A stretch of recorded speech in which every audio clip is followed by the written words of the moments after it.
scene that John's wife's funeral is being held. After a while, the people around John's wife pass away. Then he comes to meet John there. His best friend at one time, Marcus. Marcus apologizes to John for his wife's death. Marcus tells John, "You are a very brave man. And you have done a lot of challenging work in life. Start your life anew. And good luck to you." Then the two of them leave from there. After John comes home, he hears the ringing of the doorbell. Opening the door, John sees that a parcel has arrived for him at a courier service. He signs and receives the parcel and comes home, where there was a box and a letter. John opens the letter and sees that it is his wife's gift. Where it is written, "I know you are very lonely now. I knew I didn't have much time. And I also knew that you would leave me. And so to fulfill my loneliness, I gave you a friend." Then John sees that there is a dog in the box. In addition to this, it was written in the letter, "I hope the two of you will take good care of each other. And will be very good together. And I named this dog Daisy." After reading the letter, John starts crying. Because he loved his wife very much. After this, John regularly played with Daisy, he did everything together. This is how John returns to his normal life. One day, John takes Daisy out in his favorite car, but they stop at a fuel station on the road to get fuel. While John is getting fuel in his car, a BMW comes there playing a lot of songs. And from among them, a boy comes to John's car with a cigarette. Looking at John's car, he says, "Nice car, I want to buy your car. How much do you want to take for it?" Basically, John's car is an old Ford brand car, which cannot be bought new now, and it was very exceptional to see it modified in its own way. And so whoever sees it will like it. But the car is very dear to John. John tells the boy, "It's not for sale." The boy says, "Everything in the world has a price. You say the price." Hearing this, John says, "It will never be bought at any cost." Now the boy is a little angry. His friend comes from the side and says to John, "Have a nice day, sir." "Thank you." Then John comes with his car to an empty airport. There, driving at high speed, he tries to control his anger, and she was just trying to wake him up. After waking up, John wants to see what happened. So when he comes down with Daisy, then he sees a few boys standing below. And before John can get up, a man hits him in the head from behind. Then they keep killing John a lot. And they want the car keys. Basically, these boys were John had a problem with the petrol pump. Anyway, when John was killed, the dog barked. "First, John's wife died a few days ago. And you stole his car. And you also killed the last dog of his wife. So John will definitely come here. Just for you." Hearing all this, Losep said, "I will fix everything for him. Now run away. What did I teach you all this time? But you don't do anything. And John will not do anything with you. I will take care of John." Even if he was a mafia, he was a father, so he had so much love for his children. On the other side, a big box was hidden. It contained a heavy gun and a gold coin. After leaving the world, he hid them like this. And now he will find Losep and kill him. But then the phone next to him rings. Bigo says, "John, we cannot take this matter into bloodshed and end it like a decent person. Besides, Losep is a small person. You forgive him." John does not say anything there and hangs up. But Bigo understands what John is going to do. Because he knows John very well. So Bigo contracts 12 killers to kill John. Because if he does not kill John, he will not be able to save his son, Losep. On the other hand, John has also returned to his former form. So along with the killer's invasion of his house, John kills everyone one by one. But after hearing the gunshots from the outside, a police officer comes to the door. He sees a dead body lying on the table. He says, "Have you started work again?" John says no, some staff had to be released. The police officer says good night to him and leaves. Then John calls somewhere. A waste disposal team comes to his house. It means a women's cleaning team comes. But this team also loses the dead body next to the house cleaning. They take the dead body in the car, and when the house cleaning is over, John gives 12 gold coins to the team leader for 12 dead bodies. It means gold coins are used. On the other hand, 12 killers could not kill John. Hearing this, Bigo gets upset. Then Bigo goes to John's old friend Marcus's house. Because Marcus was a top-rated killer like John, Bigo offers Marcus to kill John, but Marcus does not agree at first. And when Bingo offers $2 million to Marcus, Marcus agrees. Then Marcus gets ready to kill John. On the other hand, John comes to Hotel Continental. Hotel Continental was a safe place for underworld people or killers, where it was not possible to kill one person or another, so there was a crowd of big killers.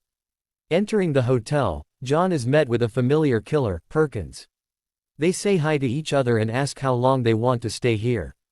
John says it depends on my work. Then the receptionist gives him the key and says 8 to 8 as usual. We are very happy to see you again after so many years. Then John meets Hotel Continental's manager Winston. Since John used to come here regularly, there was a lot of friendship between Winston and John. So John asks him for information. Winston tells John, you know John, there are some rules in Hotel Continental.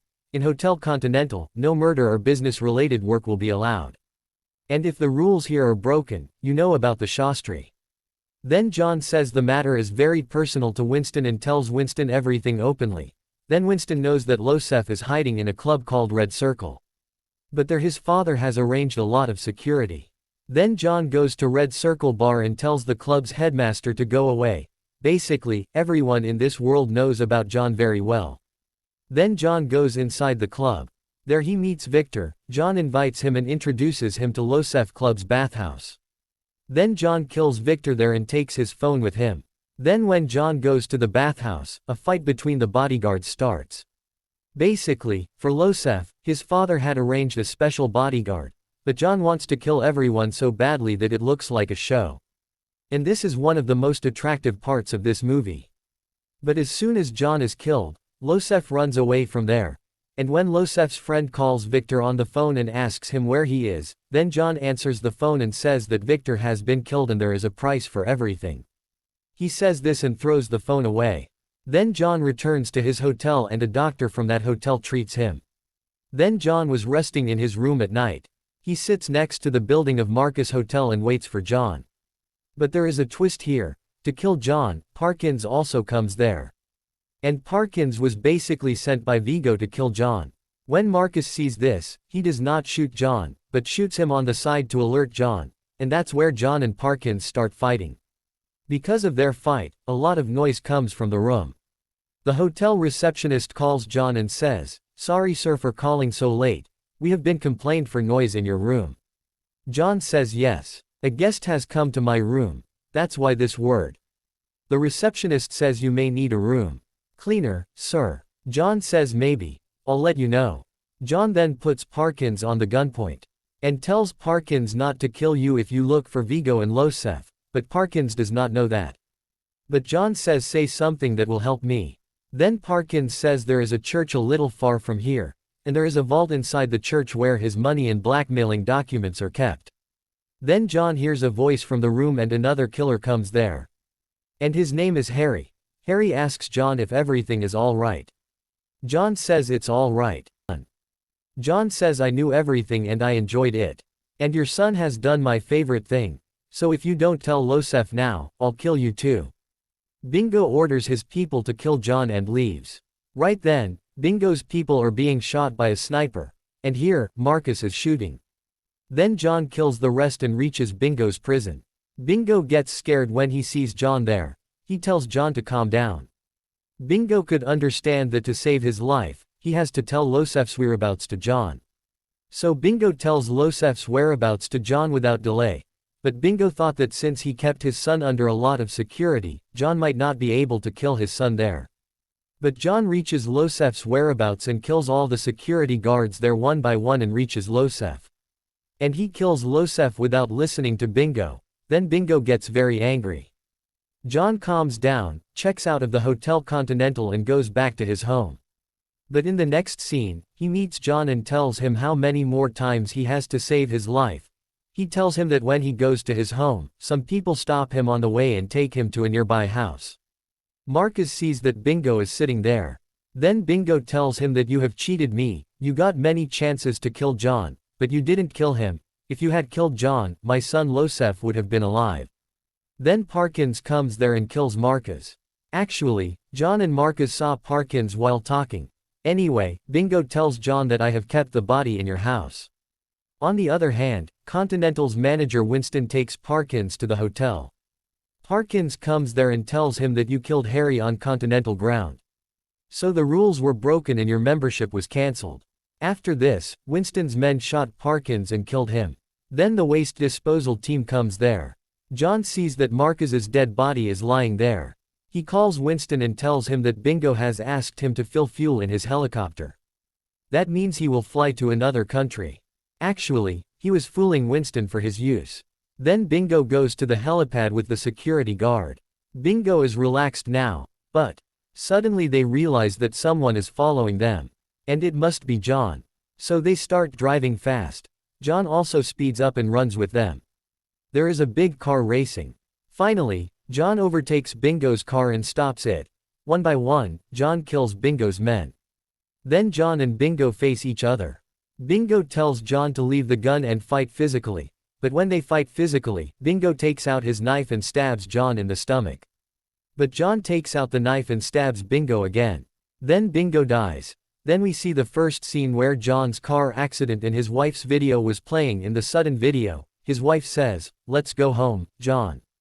After hearing this, John's gang returns. John gets up and goes to a hospital, but it was a hospital for animals. But John doesn't cut his throat with the machine there. But then John hears a dog barking, and John pulls the dog out of the grass and comes out with it and keeps running. And while running, he comes to a place where John and his wife came together for the last time. Dear viewers, this movie ends here.